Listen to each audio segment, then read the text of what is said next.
fue este hombre que pasado, el apóstol Dr. Otoniel Ríos Paredes, con claridad celestial, sembró la palabra verdadera del Evangelio, cosechando varias generaciones de ministros que invadieron mucho más allá de las fronteras de su patria. Cuantos de los ahora pastores, maestros y apóstoles de Latinoamérica fueron en aquel tiempo sus discípulos, y ahora basados en el fundamento que sólidamente puso el apóstol Ríos, enseñan por el mundo entero la gracia de Dios en Jesucristo. No es que adoremos a mortales, sino que reconocemos que a la excelente siembra de este hombre, Dios le ha dado extraordinario crecimiento. Ciertamente fue el hermano Otto un regalo de Dios para la iglesia, por lo que ahora queremos compartirlo con ustedes en esta serie de mensajes. Ahora con ustedes, el apóstol Dr. Otoniel Ríos Paredes, en su programa Verdades Bíblicas. Dr. Otoniel Ríos Paredes. El Dr. Otoniel Ríos Paredes nació el 26 de mayo de 1927 en el departamento de Jutiapa, Guatemala, hijo mayor de Moisés Ríos Vázquez y Antolina Paredes, quienes 2 años después del nacimiento de su primer hijo, procrearon a su segundo y último hijo, el doctor Mario Ríos Paredes. Desde muy pequeños, los hermanos Ríos Paredes fueron instruidos en la palabra de Dios, pues cabe notar que la primera iglesia evangélica, fundada en el departamento de Jutiapa, se abrió en la misma casa del matrimonio Ríos Paredes. El doctor Otoniel Ríos Paredes estudió la primaria en el departamento de Jutiapa, Guatemala, la secundaria en Quetzaltenango y su carrera universitaria en la ciudad de Guatemala, Guatemala, donde obtuvo el título de médico y cirujano en el año 1958. Era miembro de la Iglesia Evangélica La Cinco Calle y fue justamente allí donde conoció a quien posteriormente fuera su esposa, Blanca Reynoso Solís. El matrimonio se llevó a cabo el 9 de mayo de 1959 y ambos tuvieron 4 hijos: Jorge Otoniel, Óscar Rolando, Blanca Ligia y Miriam. Pese a haber sido engendrado en el Evangelio, no fue sino hasta el año 1963 que tuvo un encuentro real con su Salvador, evento que cambiaría su vida, de tal forma que de allí en adelante abrió su Biblia para no volver a cerrarla nunca más. Fue más o menos por ese entonces que decidió predicar la palabra de Dios sin abandonar el ejercicio de su profesión como médico y cirujano. Para ello decidió, junto con su esposa, invitar a personas conocidas que quisieran escuchar y aprender de la bendita palabra del Señor. Dicha actividad la realizaba en su casa de residencia y fue así como empezó uno de los movimientos más grandes del Evangelio en Guatemala, pues cada día se agregaban más y más personas ávidas de escuchar ese poderoso Evangelio vivo y eficaz, capaz de transformar vidas. No importando si era detrás de un púlpito formal, un púlpito rústico o sin púlpito, cada día el anhelo por la predicación iba en aumento, de tal forma que en el año 1974 decidió dedicarse al servicio de Dios a tiempo completo. Como el número de personas que se reunía para escuchar las enseñanzas seguía creciendo, compró 3 terrenos en la zona 7 de la ciudad de Guatemala, en lo que hoy se conoce como Caminal Juyú 1. Allí se construyó la primera iglesia de lo que posteriormente se llamó Misión Cristiana Elim. Para cuando llegó el día de la inauguración oficial del templo, este ya se encontraba abarrotado, por lo que en un corto tiempo tuvieron que salir a un local más grande, pero siempre sucedía lo mismo, hasta ubicarse finalmente en un terreno ubicado en la colonia El Rosario, Mixco, lugar que se constituyó en la Iglesia de Cristo Central, Misión Cristiana Elim. En el año 1994, el doctor Ríos presentó una crisis hipertensiva y a partir de allí, su salud empezó a desmejorar. Sin embargo, el apoyo incondicional de su esposa y familia y el amor que en múltiples ocasiones manifestó por el pueblo a quien servía, le motivaba a seguir predicando. En noviembre de 1997, enfermó gravemente y en dicha oportunidad se le realizó una traqueotomía para poderlo conectar a un respirador. Cuando su condición se estabilizó, se le dio egreso a su casa, pero su deseo por seguir compartiendo la palabra de Dios con sus pastores era tan grande que solicitó que por lo menos 1 o 2 veces por semana se reunieran en su casa para enseñarles, y para ello solicitaba que se le desconectara del respirador, y sacando fuerzas de flaqueza, les enseñaba durante 15 minutos con intervalos para reconectarlo por 5 minutos aproximadamente, pues el esfuerzo era extenuante. Para el Dr. Ríos, predicar fue el llamamiento más grande que Dios le hiciera jamás, y lo realizó hasta el último día, hasta que físicamente le fue imposible. Sin embargo, espiritualmente más robusto que nunca, con una fe firme, como él mismo respondía cuando se le preguntaba al respecto, firme como al principio. El Dr. Ríos, apóstol del Señor, hijo, esposo, padre, pastor y amigo ejemplar, partió a la presencia del Señor el 3 de mayo de 1998, dejando tras de sí muchas iglesias fundadas en el norte, centro, Suramérica, Europa y el Caribe, y muchas enseñanzas que han sido y seguirán siendo, generación tras generación, una gran herramienta para la expansión del reino de Dios. Yo quisiera más que usted me recordara porque le amo, que por lo que le pude haber enseñado de parte de Dios. Dr. Otoniel Ríos Paredes.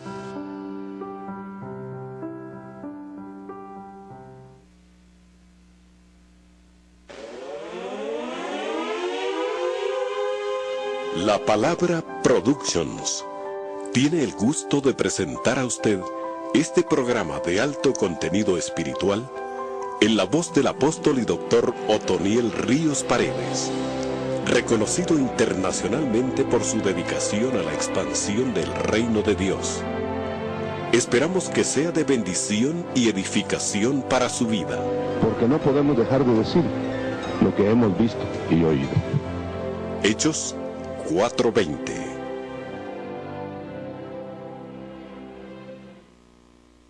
Bien, no podemos darnos por el lujo de decir esto es ya así y lo demás no puede ser.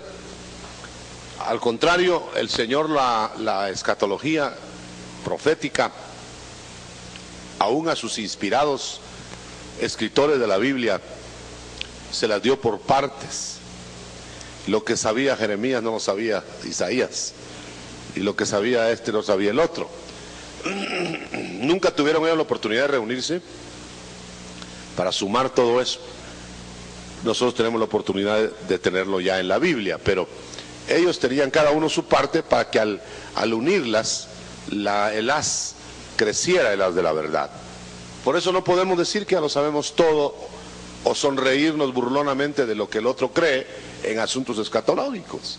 Debemos como respetar que es un terreno como el que encontró Moisés, el terreno más santo del desierto. Ya no es el terreno aquel en que se puede reclinar en el desierto, dormir un rato, apacentar las ovejas otro rato. Ya es el momento de oír la voz de la zarza o desde la zarza, pero con terreno sin calzado, un terreno en que hay que quitar toda contaminación. Fíjese bien en eso, la figura es muy linda. Ahora quítate las sandalias, no es terreno corriente, le dijeron a Moisés.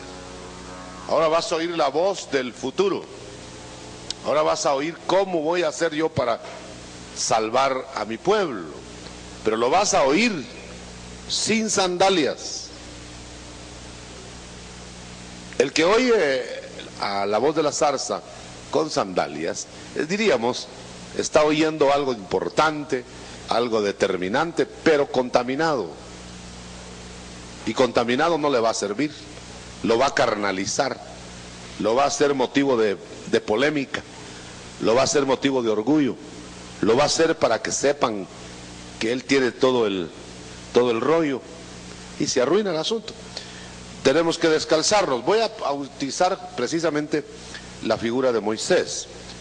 He estado tratando de meterme mucho en eso, porque es muy importante que si vamos a hacer un viaje, que lo vamos a hacer, sepamos qué es lo que va a suceder. El Señor nunca hará nada sin que lo revele a sus siervos los profetas. Y los profetas pues nos lo van a comunicar. En este sentido, nosotros somos como profetas. La iglesia es como Daniel. Solo él tenía el secreto del encalado, de las letras del encalado de la pared, los juicios de Dios. Entonces es la iglesia la que tiene que develar los juicios que vienen al mundo. Pero ¿cómo lo va a hacer la iglesia si está contaminada? Tiene que estar en las condiciones en que estaba Daniel, que aunque pasaba el tiempo, aunque Daniel podía ser ya un anciano, tenía las capacidades luminosas del profeta. Entonces lo más importante para nosotros como profetas, porque en parte predicamos y en parte profetizamos, así dice Pablo, es descontaminarnos para que nuestra mente no fabrique castillos en el aire, hermano. No saque figuras de donde no existe. No invente figuras. La teología se afianza en las figuras como andamiaje, pero no es para que cada uno fabrique sus propias figuras. Todo tiene explicación bíblica, comparando lo espiritual con lo espiritual. En el caso de Moisés, así como en el caso de José, que ya vimos, yo quiero esta mañana dejar un panorama así preciso, hasta donde se puede hablar de precisión en escatología, como repito, en la llamada o el llamado a Moisés. La primera intervención quizás sería en estos días, quizás lo estamos viviendo ya, es que los que vamos a participar en la incursión a la liberación del pueblo de Dios final, vamos a apoyarnos en las figuras del Éxodo. Vamos a ver, por ejemplo, lo primero que hace el Señor es preparar un Salvador.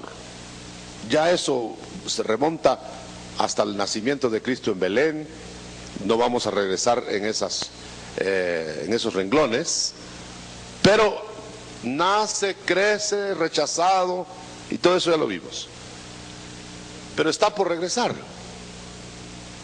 Ahí estamos ya actualizados.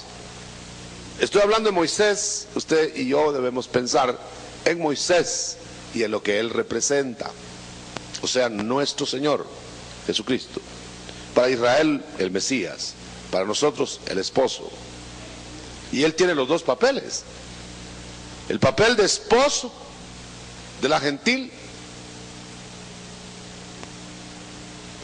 y gobernante, salvador, Mesías diríamos, de los judíos. Entonces, lo primero que sucede después de preparar al Salvador y ponerlo en condiciones de venir, es que es requerido anticipadamente para una misión segunda que va a ir a liberar a Israel. Pero le requieren primero el ordenamiento. Ya la persona está preparada, él está preparado, pero le requieren el ordenamiento de su casa. Y esto, si usted lo pone paralelo a que es necesario que el juicio de Dios empiece por la casa, ¿y a dónde irán a parar los pecadores? Dice, si empezó ya por la casa. Pensemos en aquella posada a medio camino hacia Egipto. No voy a tomar todos los detalles que ya conocemos, voy a ver algunos ángulos nuevos tal vez para algunos, o de remachar, insistir para otros, como lo es que curiosamente cuando se preparaba la incursión de Moisés no estaba preparada su esposa. Actualicémoslo. ¿Quién se atrevería a decir ahora que la esposa del Cordero, la novia, está preparada? Y estamos ya a punto de que se empiecen los acontecimientos, ya han empezado, del final. La esposa va a participar, hermano. De otra manera, Séfora se hubiera quedado y no hubiera acompañado a Moisés. Pero tiene que llegar casado, tiene que llegar arreglado, eso es lo que me interesa ahora, arreglado, y no arreglado al descender el Señor sobre la tierra, que sería su venida para su pueblo, sino antes de tratar con Israel, tiene que haber una plenitud de trato gentil. Capítulo 11 de Romanos, verso 24, 25. Ahí está clarísimo. Yo no voy a tratar con Israel, dice Dios, sino hasta que la totalidad de los gentiles hayan entrado. Yo no voy a hacer nada con ellos, ellos se quedarán esperando. Entonces Moisés es requerido, y qué curioso, hermano, porque la figura no es exacto, son semejanzas. Qué curioso que Moisés iba muy decidido a Egipto, con vara, al encuentro con Aarón, el profeta, el verdadero profeta, y no le había dado importancia a su casa. Déjeme que actualice un poquito, hermano, y tenemos que ser sinceros, de veras, nosotros los ministros con mayor razón. ¿Estaremos nosotros poniendo los ojos para los acontecimientos que vienen, de tal manera que tengamos despejada la vía telefónica con el cielo? Porque van a haber acontecimientos en que vamos a tener que hacer llamadas de emergencia al cielo. Pero si está tapada la línea, ¿y sabe cuáles son las líneas cortadas? Los que pelean con su mujer. Y con líneas cortadas usted no va a estarle haciendo así al aparato. Así es, hermano. Moisés, qué bien, ya había oído la voz de Dios, ya estaban los planes hechos. Vamos, mijita, vamos, ¿cómo no? Sí, y lo para Dios y dice: arréglate en tu casa, o no vas a servir allá. ¿Quiere usted pensar un segundo en el requerimiento ese? Nosotros estamos insistiendo ahora en reuniones, reforzamientos de la familia, reforzamiento de la casa, hablar con las parejas de los ministros especialmente, buscar en la palabra todos los requisitos para una entrega, hermano, una consagración. Sin embargo, yo estoy seguro que hay cosas no arregladas. No está lista la novia para acompañar al esposo. Allá van en la posada, a la hora de del pernoctar en la posada para ir a Egipto, antes aún del encuentro con el profeta verdadero, Aarón. Hubo un drama. Y ese drama fue: ¿por qué no has arreglado las cosas con tu casa? Yo quiero decirle, hermano, que los requisitos que usted encuentra en el Nuevo Testamento para la familia del ministro son estrictos. Y yo le diría, más de lo que nos estamos imaginando. Sería más importante, pues, en este momento, si usted quiere ser utilizado, si yo quiero ser utilizado en el programa de Dios, que me encerrara con mi familia y viera cómo redimiera a mi gente. Claro, no podemos salvar a los hijos, por ejemplo, ni aún a la señora, ¿verdad? Pero podemos armonizarlos, ministrar, darnos en los últimos días que nos quedarán sobre la tierra, santificar la casa. Todavía debe estar vigente antes de ir a tomar Canaán. Yo y mi casa serviremos a Jehová. Te han puesto una responsabilidad. Y la responsabilidad que te han puesto es como la de que le pusieron a Noé: entra tú y tu casa. Y parece que no había todavía decidido, por ejemplo, entrar el resto de la familia. Fue labor que tenía que emprender el padre de familia, el cabeza de casa, y que Dios iba a corroborar, por supuesto, porque el que al final hace el trabajo es el Señor. Pero debemos arrancar el motor nosotros. Aquí estoy, Señor, para estorbar el pecado de la casa, para buscar la levadura que hay en casa, para pedir perdón como cabeza. Yo he dicho siempre, hermano querido, con mucha pena, que en el 99% de los casos la culpa la tiene el varón. ¿Por qué? Como quien dice que las mujeres son unas santas mujeres y que no hay falla. No, también se las traen. Pero óigame, hermano, ¿no es la cabeza la que tiene la obligación de modelar? Lo dijo el hermano Meme en el estudio de ayer. Es alrededor del varón. Acuérdense que el Señor forma la iglesia con la intervención del Padre, del Espíritu Santo, pero Él es el que la modela. Y este es un asunto que lo tenemos que aplicar a nosotros, los cabezas de casa. Pues ahí está Moisés, bien preparado él, hermano, muy espiritual, cantando salmos en la iglesia todo el día, el hermano pastor y la pastora, por decir algo de pastora. Eso es un asunto importante. Se iba a quedar viudo Moisés si no se arreglaba. Séfora. Se iba a quedar viuda Séfora si Moisés no arreglaba. No fue a Séfora que iban a matar. Y la misión de Moisés, bueno, sin arreglo no hay misión de éxito. No lo sacó 40 años a Moisés a prepararlo espiritualmente en el desierto, si no lo hubiera hecho allá en Egipto, que se arrepintiera de haber matado al egipcio y a usarlo. No, había que hacerle una preparación espiritual del hombre más violento de la tierra al más manso. Esa fue la tarea que hicieron. Lo arreglaron a él, pero él tenía que participar en el arreglo de su casa. Fíjese que la impresión que da en el mesón es de un Moisés que no le da mucha importancia a cómo andan los hijos y cómo esté la señora. La señora no creía en la circuncisión, pues no circuncidó a su primogénito. Y Moisés hizo de la vista gorda. Hay padres en ministerio, hermano, que no saben si sus hijos ya fueron bautizados en agua o no, ni les interesa.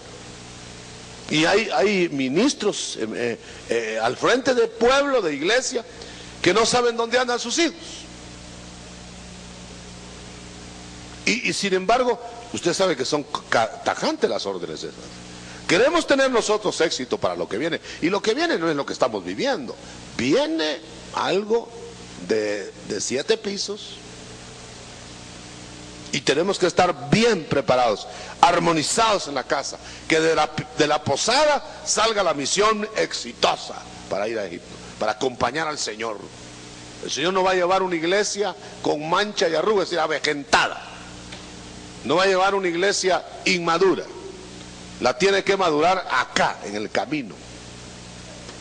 La tiene que dejar sin mancha, ni arruga, ni cosa semejante, acá. Eso no es en el cielo. Entonces, aquel rejuvenecimiento que va a tener la iglesia es por la limpieza, hermano. Que va a empezar por casa. Va a empezar, en el Antiguo Testamento hay mucha figura, va a empezar por los mismos cantores del altar, dice. Por el altar mismo. Va a eliminar gente que está entrometida abusivamente en los altares de Dios. Va a haber gente que va a ser eliminada y ministros de altura, que uno los tiene como ministros de altura, que van a ser derribados. ¿Por qué? Porque si no va la casa limpia, no puede ir a liberar a los hebreos. Moisés no hubiera podido pasar de ahí. Bueno, la circuncisión evidentemente está representando la consagración, la santificación. Llegó la santificación a la casa, se impuso Moisés bajo la presión de Dios. Séfora se rinde, Ahora el hogar está arreglado. Ahora puede ir a Egipto. Ahora lléveme el hilo en esto, el itinerario, reforzándolo para los que no lo han oído, ampliándolo para los que ya lo oyeron. Es el siguiente: ¿a dónde va Moisés de la posada en adelante? Bueno, va al encuentro de Aarón. Se encuentra con Aarón, se hablan los dos, se reparten el trabajo, se van de acuerdo y entran secretamente a Egipto. Compare con lo que pueda suceder ya inmediato. Ahora bien, ¿acaso se dio cuenta Faraón de la llegada de Moisés? No se dio cuenta Faraón. Y van a venir, por eso tiene que venir un profeta juntamente con el Mesías, y se va a anticipar el profeta y va a venir a preparar todo desde el punto de vista. Usted sabe que el anticristo y el falso profeta son imitación de esto que estoy hablando. El falso profeta ya está operando en el mundo, la institución, el espíritu, aunque no tal vez el personaje. Pero ese personaje, a la manera que Aarón preparó el camino hablando para Moisés, así se va a preparar el falso profeta el camino al falso Mesías. Pero como el falso Mesías va a operar hasta los 3 años y medio finales, entonces no tiene mucha acción ahora. La acción que va a tener es el falso profeta. Como el Aarón de Moisés entró a hacer las señales a donde correspondía, no con Faraón. Faraón estaba durmiendo en su palacio. Bueno, ya entró secretamente, una entrada secreta de nuevo al mundo. ¿Qué le suena a eso? ¿La parucía? ¿Las parucías? Ya vino por su pueblo, vale, y va a entrar. Ahora bien, ¿a quiénes visita? Todavía en la fase secreta. Visita a los ancianos de Israel y al pueblo de Israel. ¿Para qué? Acuérdense que hacía 40 años que se había ido. Ya apenas se acordaban de él. Ya venía encanecido. Y está ahora frente a ellos diciéndoles que acaba de hablar con Jehová. Dice, pero si la última noticia que teníamos era que estabas peleando con un egipcio y lo mataste. Sí, pero yo acabo de hablar con Jehová. A ver, ¿y cómo está eso? Y les empezó a contar. Y Aarón ahí, y empiezan a hacer maravillas con la vara. Eso es lo que va a suceder ahora. La iglesia tiene que prepararse para ver la vara en acción. Pero tiene que prepararse primero ella, la iglesia. No se va a preparar, no va a entrar de lleno al palacio de Faraón. Primero convencido el pueblo consagrado, o que se consagró. Ya la esposa va con él. El pueblo que se consagró para lo que viene está con él. Entonces, junto con los ancianos, Aarón, el pueblo, Moisés, se van a Faraón. Quiere decir que cuando Faraón ve, gracias hermano, cuando Faraón ve la comisión que viene de fuera de Egipto para demandar la liberación de Israel, fíjese bien, ya va todo el equipo, hermano. Esto le prueba a usted que primero el Señor tiene que preparar a su pueblo, porque es el pueblo el que va a entrar en acción. El Señor va a entrar en acción por medio de su pueblo, para la liberación del resto de su pueblo Israel. Entonces nosotros vamos a ver cómo Séfora, aunque es presentada al pueblo de Israel, y por cierto no les gustó Séfora, ¿verdad? Después no participa, sino que regresa con su padre, el suegro de Moisés, y se queda ya la batalla el avance para el desierto. Todo esto tiene implicaciones maravillosas, porque la iglesia, de cierta manera, como institución, va a participar de todo eso.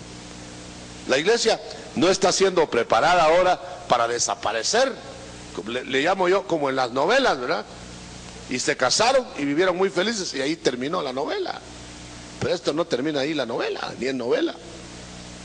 Aquí la iglesia se está preparando para un enfrentamiento, para una liberación literal en la tierra, para una preparación completa, para ir al pueblo que hay que preparar, para que ese pueblo entre a la liberación del resto. Fue con Moisés y sus ancianos de Israel y el pueblo de príncipes que enfrentó a Faraón. Ahí está Moisés, ahí están los ancianos, ahí están los príncipes.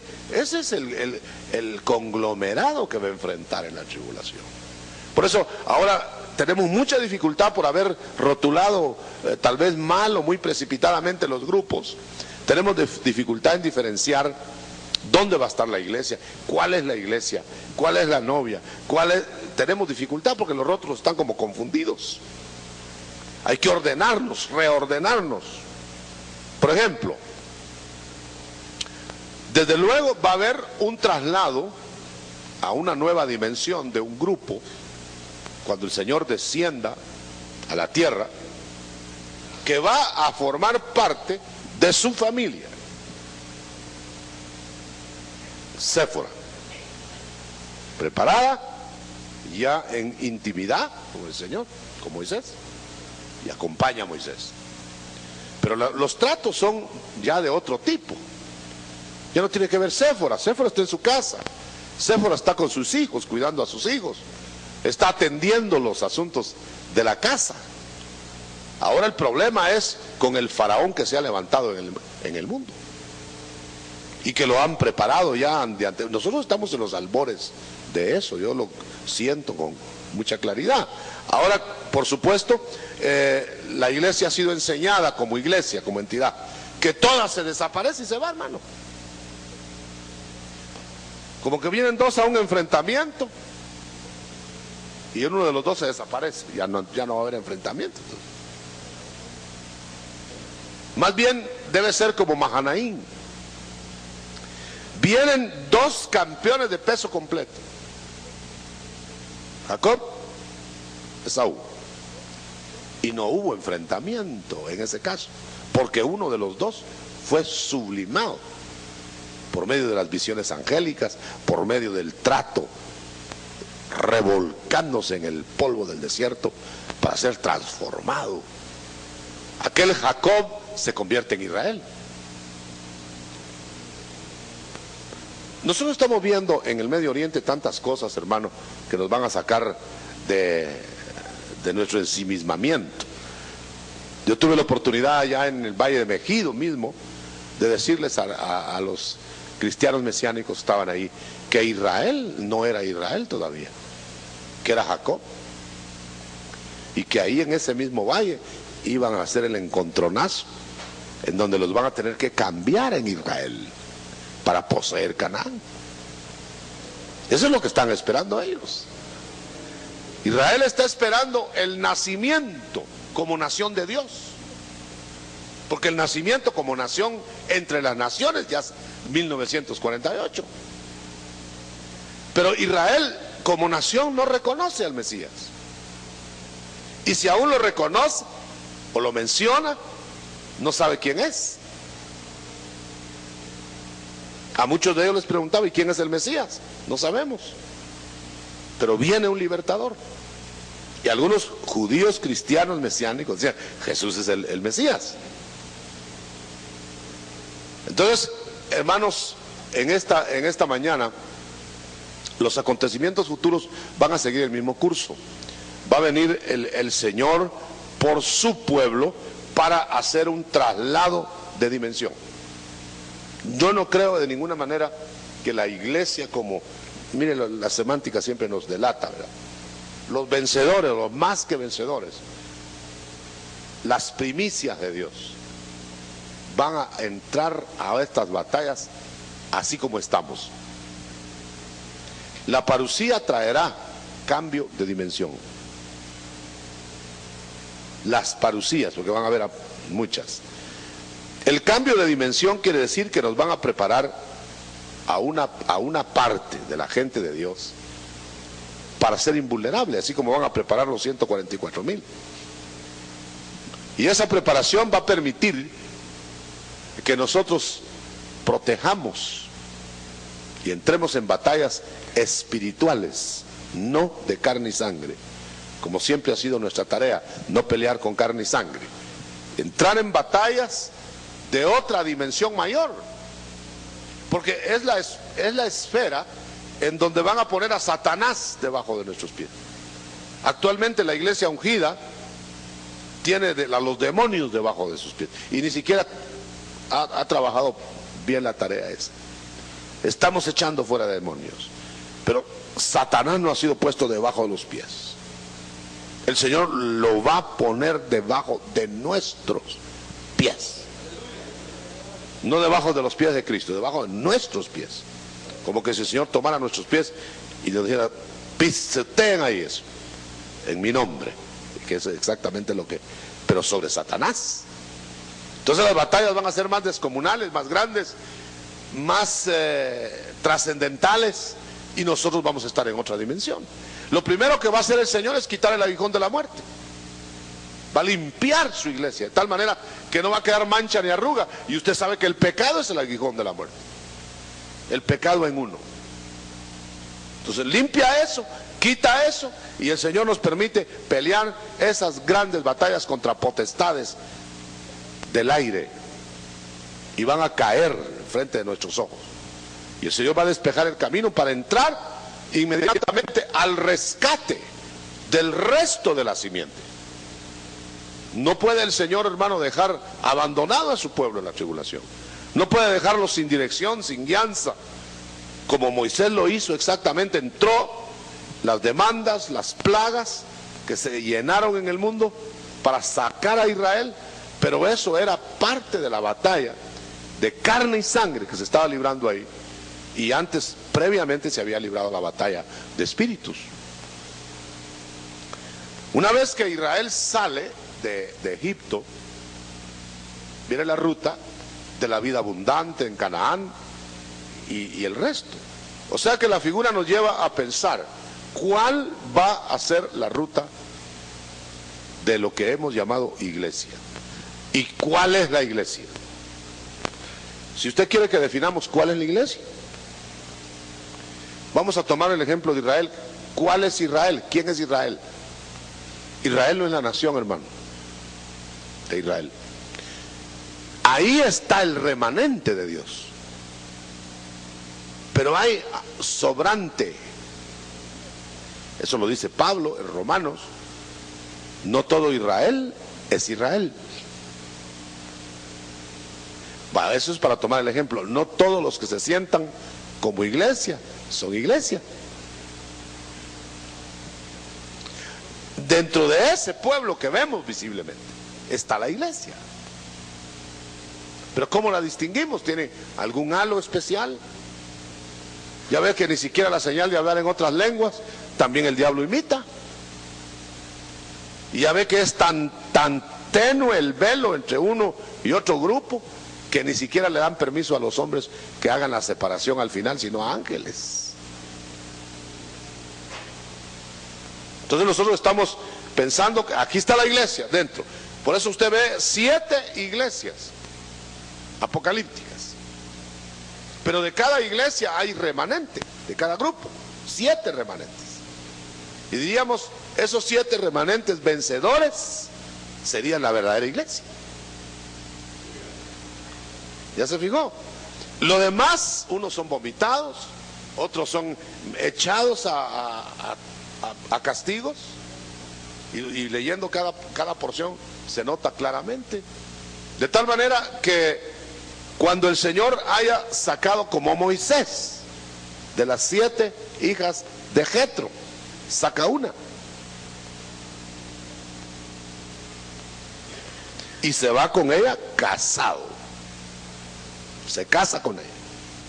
Hay una iglesia metida. ¿Cómo la va a sacar? ¿Cuándo la va a sacar? ¿Qué características deben tener? Eso es lo que tenemos que estudiar. No nos importe tanto el rótulo.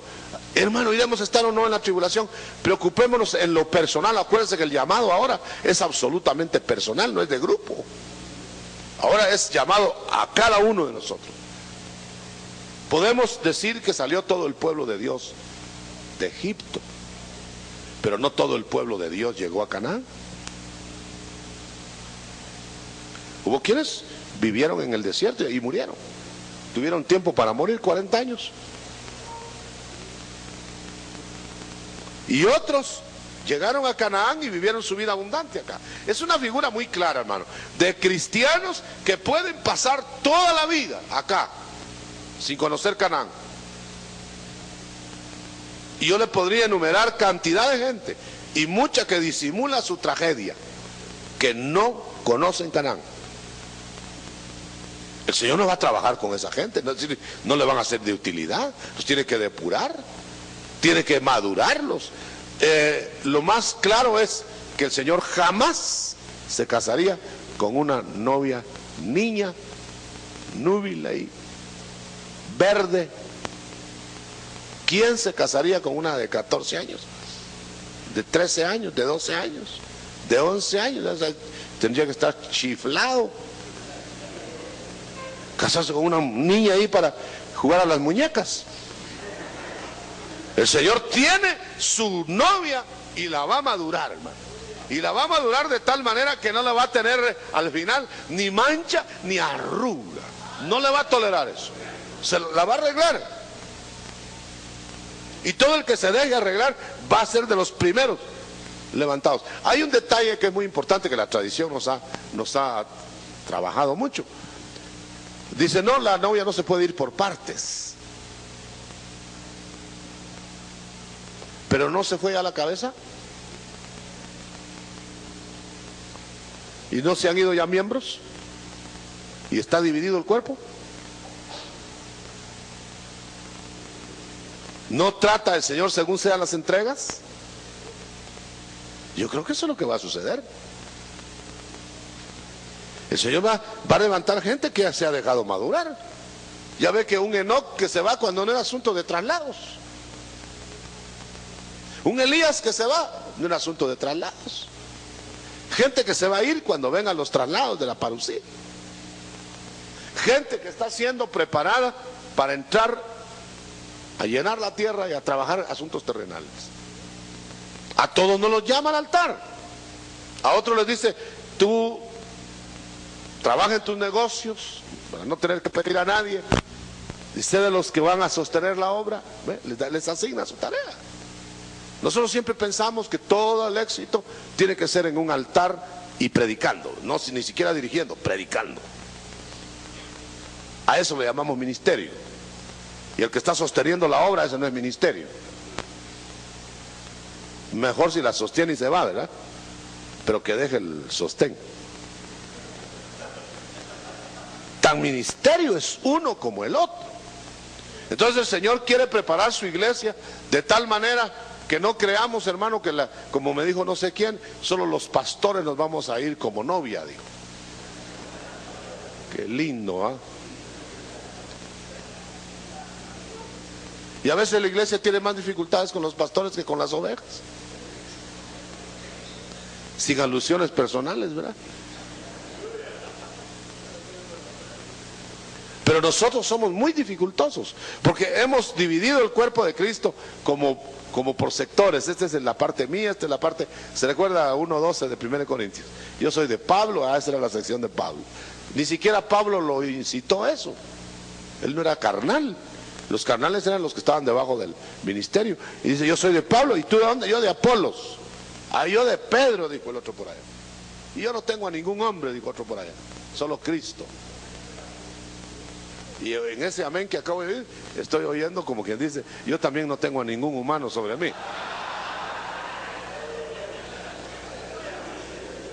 Eso fue lo que dijeron ellos. Usted sabe que hay gente que dice, no, mi pastor es Cristo. Dice. Como que dice, usted pastor, a mí no. Todo humano necesita autoridad humana, delegada. al asunto de averiguar si realmente es delegado, ¿verdad? Ese es el asunto. Bueno, entonces ordenemos acá, hermano. Mire, volvemos a sostener, y queremos más luz en eso, y queremos más aportación y más estudio, que va a venir una visitación del Señor primero para sus líderes, parucíamente hablando. Va a aparecer, luego a su pueblo, complementándolo, hasta reunirlo, y luego incursionar en la tribulación. El Señor viene a hacer juicios y dice que se levantará de su trono y no regresará, dice Oseas, hasta que no haya cumplido lo que viene a hacer. No se va a quedar a medias lo que viene a hacer, no va a dejarlo a la mitad. Él se va a levantar del trono y va a descender, porque dice, descenderá del cielo, dejando su trono para trabajar todo lo que tiene que trabajar acá. Se quedaron pendientes 3 años y medio de los otros 3 años y medio para que fueran 7. Y por eso cuando vemos a los 4 seres vivientes en el cielo, en las visiones apocalípticas, vemos todo el territorio de trabajo de Cristo en todas las dimensiones, y teniendo que ver con los sellos. Todo esto parece un enredo cuando se habla así, hermano, pero viéndolo ya esquemáticamente, despacio, usted va a ver la riqueza que hay ahí de enseñanza, de tal manera que debemos cambiar de idea. La iglesia, acompañando a Cristo, participará de los más grandes acontecimientos sobre la faz del mundo. No hará una gira de luna de miel a saber por qué planetas, mientras aquí se está ardiendo la tierra en los grandes juicios. Nosotros vamos a participar. No dice que el que esté de vestidura blanca se sentará con él y le dará que gobierne las naciones y que haga juicios y que juzguemos aún a los ángeles. No vamos a andar de vacaciones, ahí es la hora de juicios. Pero ¿quiénes van a estar haciendo los juicios? Los dignos de escapar de todo esto. Yo he estado dando la alarma insistentemente, estoy asediado por el Señor, por el Espíritu Santo, para que el pueblo se prepare espiritualmente. Hay pueblo que se está preparando con abastos de enlatados y luego piensan en la barriga. Preparémonos espiritualmente primero. El Señor añadirá carne, aunque sea con cuervos. Pero sí es importante que en esta mañana, yo he notado que en los seminarios que hemos tenido, luego coge giro devocional lo que estamos enseñando. En esta mañana, la intención del Espíritu es que ustedes, los ministros, su servidor a la cabeza, si usted quiere, pensemos en la consagración. Ya no queda mucho tiempo, hermano, pero que una consagración integral. Ya no pensemos tanto que si será que este grupo, que el otro grupo, que el otro grupo. Déjense, va a suceder lo que Dios quiere que suceda, aunque usted lo piense de otro modo. Más importante es que esta mañana nos sintamos como Moisés con su familia en la posada. Vamos a ir a Egipto a trabajar con el Señor. Vamos a ir al mundo a juzgarlo, ¿cómo no? Pero nos van a juzgar primero en la posada. Y esta mañana quiero utilizarla. El Señor sabe por qué. Más que en datos escatológicos. ¿Cómo estás en la posada para los acontecimientos que vienen? Moisés estaba mal. Más bien la familia de Moisés estaba mal. ¿Cómo está tu familia? Y tú y yo somos responsables de nuestra respectiva familia. Que vayas armonizado con tu gente, hermano. Vas a servir de mucho. Armonizado con tu gente. Seamos más concretos, mis hermanos. No es que yo sepa nada de nadie. ¿Cómo están las relaciones amistosas, de diálogo, con la que escogiste de compañera de tu vida para toda la vida?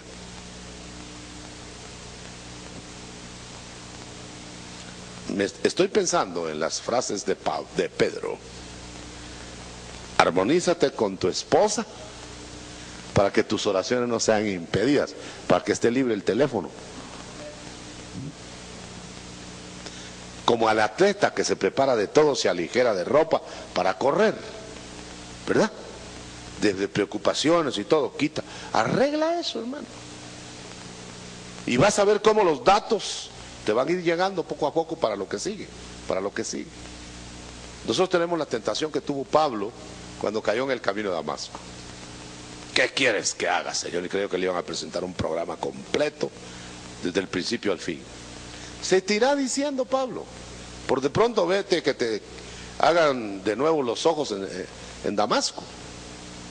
Allá te van a decir lo que sigue, y después te van a decir lo que sigue, y después lo que sigue. Pero nosotros queremos ya todo el programa de una vez, ni siquiera para hacerlo, sino para tener el lujo de decir qué es lo que nos toca. Esta mañana, institución como Iglesia del Señor, preparémonos para atravesar el periodo más difícil de nuestra historia. De tal manera que el Señor va a venir a trasladar de dimensión a los más que vencedores. Esa es la... No hay un arrebatamiento global. Perdone que se lo diga, yo quisiera encontrar a alguien que me dijera que sí, que me lo pruebe lo contrario. Hay un arrebatar para transformación de consagrados para estar listos a las batallas del aire y de tierra. Pero el pueblo, el meollo, la masa del pueblo cristiano atravesará los días tribulacionarios. Nosotros vemos exactamente cómo se preparan en la mitad de la tribulación, el Señor todavía rescatando, arreglando su gente, y en los 3 años finales y medio vemos cómo la ira de Dios fulmina a los enemigos, y todavía ahí hay pueblo de Dios en medio de la devastación. Yo me asusté el día que yo pensaba que la iglesia se borraba. Esa era mi enseñanza que me habían dado de la tierra. Me quedé asustado cuando el Señor me mostró el pasaje al final, capítulo 17 y 18 de Apocalipsis. Salí de en medio de ellos, pueblo mío, pueblo de Dios ahí. Aparte de que las multitudes de vestido blanco eran pueblo de Dios, saliendo de la gran tribulación. Llamémosle como le querramos llamar. Llamémosle que no es la novia, llamémosle que son del reino, llamémosle todo lo que quiera, rotule como quiera. Si eso le aclara a usted las cosas. Pero de todas maneras es pueblo de Dios en medio de la hecatombe esa. Pueblo de Dios que no lavó a tiempo su ropaje para escapar de todo eso. Pueblo que tuvo que ser metido ahí, hermano. Y yo tengo que leer nada más los 2 versos claves. La iglesia de Tiatira y la otra, la iglesia de Sardis. La de Sardis representa, si usted lo lee despacio, deja tu adulterio, tu fornicación con la ramera. Fíjese lo que está diciendo, a pueblo de Dios, hijos de Dios. Mira que Jezabel te enseñó a fornicar y a los ídolos. Deja esa fornicación. Y ya te he dado tiempo para que te arrepientas. Fíjese bien, más claro no puede estar. Bueno, dice, pero si no te arrepientes, a esa ramera la voy a echar en cama. No tiene remedio, no es rescatable, está condenada, tiene hijos que van a morir con ella. A sus hijos los mataré de muerte, dice. Pero está hablando ahora a los que fornican con ella. Pueblo de Dios, mezclado, hermano. Y le dice, arrepiéntete, porque si no, ahí está la clave. Te va a suceder lo que le va a suceder a ella en la tribulación. Te voy a mandar a la gran tribulación, y te alcanzarán las plagas que eran para ella, no para ti. O sea que es un juicio correctivo del que no es hijo de la ramera, pero que fornica. El que es hijo de la ramera, con todo y ramera, ¿ya se fijó? Pero los que se pueden arrepentir son los reversibles, que se mezclaron, que no lavaron sus ropas, que no se quisieron arrepentir. Pero en el otro pasaje dice, pero tú qué, ¿cómo dice el pasaje de la otra iglesia? ¿La tienes ahí? No, cuando dice que va porque tus vestiduras blancas, tienes unos pocos que no han manchado sus vestiduras. Esos no fornicaron, esos no entraron en eso. ¿Y qué más dice? ¿Lo quiere leer, por favor?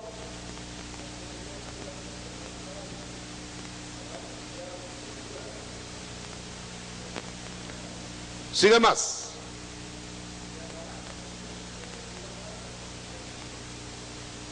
¿Qué más?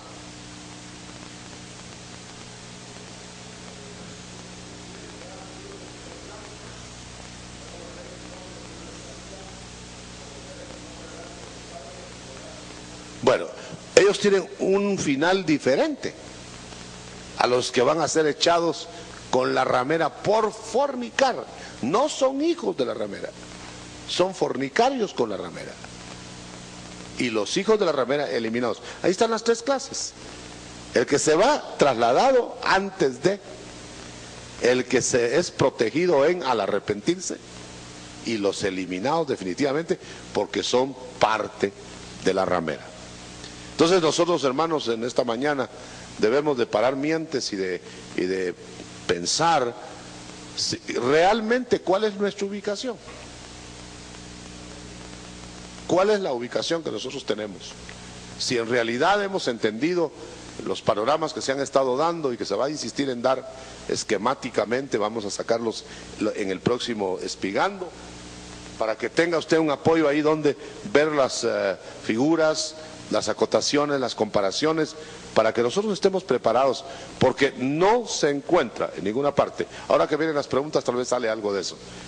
El traslado total de los salvos antes de la tribulación. Hasta aquí vamos a exponer. Me interesa mucho el micrófono, hermano, y los papelitos de preguntas, porque es ahí donde se aclaran más las dudas que están, las inquietudes que hay, hasta donde es posible aclararlo. Si reparten los papelitos, quedan las preguntas y preguntas orales. Sí. Mientras vienen las preguntas, para no perder tiempo. Amén. Hermano Otto, llama la atención en Apocalipsis 2:20, que es el pasaje que se está citando, que dice: enseña y seduce a mis siervos. Claramente, claramente. ¿Oyeron eso? En la cita de los que son invitados a salir de Babilonia, que es pueblo de Dios. Dice que Jezabel no engañó a los hijos de la ramera, engañó a los que fornicaron con la ramera, y le llama mis siervos. Dios hizo que mis siervos fornicaran, idolatraran, y les invita: arrepiéntense, son reversibles porque son de Dios. Entonces la tribulación va a ser un encontrar a los que son de Dios y rescatarlos en medio del fuego de juicios parciales. Gloria sea al Señor. Hay esperanza para el pueblo de Dios de una o de otra manera, pero es mejor escapar, ser tenido por digno de escapar antes de todas las cosas que vienen. La invitación ahora es: escapa, como con Lot, escapa por tu vida, no mires para atrás, huye de Sodoma, y Sodoma va a ser ejecutada, va a ser quemada. Para eso no hay remedio. El Señor viene para salvar lo salvable, no viene para salvar a todo el mundo. Allá atrás, hermanos. Cuando venga Elías habrá una restauración de la familia. ¿Esta restauración cómo será y en qué tiempo será? No tiene nada que ver con la iglesia. No, las familias es un trabajo que Dios ha reservado. Acuérdense ustedes que hay mucho misterio en eso, a lo menos hasta esta altura, porque inclusive Juan, el Bautista, cuando vino la primera vez el Señor, estaba restaurando familias, familiarmente, estaba. Y Elías dice que también hará lo mismo. Tiene un interés el Señor en familias. Ahora, ¿cómo lo va a hacer? Pues en cada sector, en cada contexto de grupo, va a haber una manera diferente de tratar. Diferentes eran las familias en los tiempos patriarcales, diferentes las familias en los tiempos de la ley y de la gracia y del desorden que hay ahora en el mundo. Entonces el Señor va en cada gremio, en cada grupo, va a tratar a su debido tiempo y en la forma que corresponda a cada grupo. Así que no podemos dar datos generales cómo va a ser. Pero tenga usted seguro, hermano, que la familia tiene protección de los hijos de luz. Porque si no serían inmundos, dice, sobre todo cuando hay hogares no integrados. Puede ser el esposo impío, la hermana, una santa, mujer de Dios, que ya lo encontró el Señor en el hogar así unido. Y siguen unidos, dice, que esa luz santifica a los hijos. Si no serían inmundos, dice. Pero eso no quiere decir que los salva, porque no se hereda la salvación. Pero va a haber alguna manera de llegar a ellos. Ahora, los métodos que el Señor tiene son muchos, hermano. Él tiene todo a la mano para hacer la integridad o la reintegración de la familia. Amén. Hermano, disculpe, solo quería preguntarle con respecto al arrebatamiento. Entonces no se puede hablar ahora de un arrebatamiento en masa o de un traslado en masa, sino solamente serían traslados o arrebatamientos individuales. Diríamos, hermano, que va a reunir a los que va a trasladar, pero no va a trasladar a todos, porque dice que debemos rogar ser tenidos por dignos de escapar. Es un premio. En un premio no, el premio no lo reciben todos. En una carrera, ¿qué era la lucha de Pablo? La lucha de Pablo era alcanzar el premio, no alcanzar la salvación con lo que estaba haciendo. Alcanzar Canaán era producto del mérito que hacían en el desierto. Pero salir de Egipto no era por mérito, fue por la sangre del Cordero. Entonces, la salvación es por la sangre. Pero el momento de despegue de cada cristiano en la entrega es diferente, hermano. Se va a ir la tanda de consagrados para intervenir en la tribulación. Otros en la tribulación van a ser despertados. Y ya despertados van a ayudar enseguida. Hay tres tandas, las que ya llamamos primicias, las de la gran cosecha, que no ascienden, sino que se guardan en los graneros, y la última tanda, que son los del rebusco de la cosecha. Pero realmente las 2/3 partes están en la tierra, no se trasladan a ningún lado del cielo. El único traslado está al principio. Hay un traslado evidente en que nuestros cuerpos serán mudados totalmente para intervenir. Es decir, van a haber interventores en la tribulación, invulnerables pero mortales, y van a haber interventores mortales totalmente, y van a haber quienes inmortales. Ya no va, es como el Señor ministrando resucitado. El Señor vino a la tierra y fue primero ungido mortal, luego resucitado inmortal, pero trabajando en la tierra, y luego ascendido. ¿Me explico, verdad? Entonces nosotros vamos a tener participación como cuerpo de Cristo aquí en la tierra, como el cuerpo físico de Cristo tuvo participación inmortal primero en la tierra. Ministerios de Ebenecer Honduras ha llevado hasta sus hogares verdades bíblicas. Esperamos que este mensaje haya sido de edificación y de su completo agrado. Le esperamos en nuestra próxima edición, Verdades Bíblicas.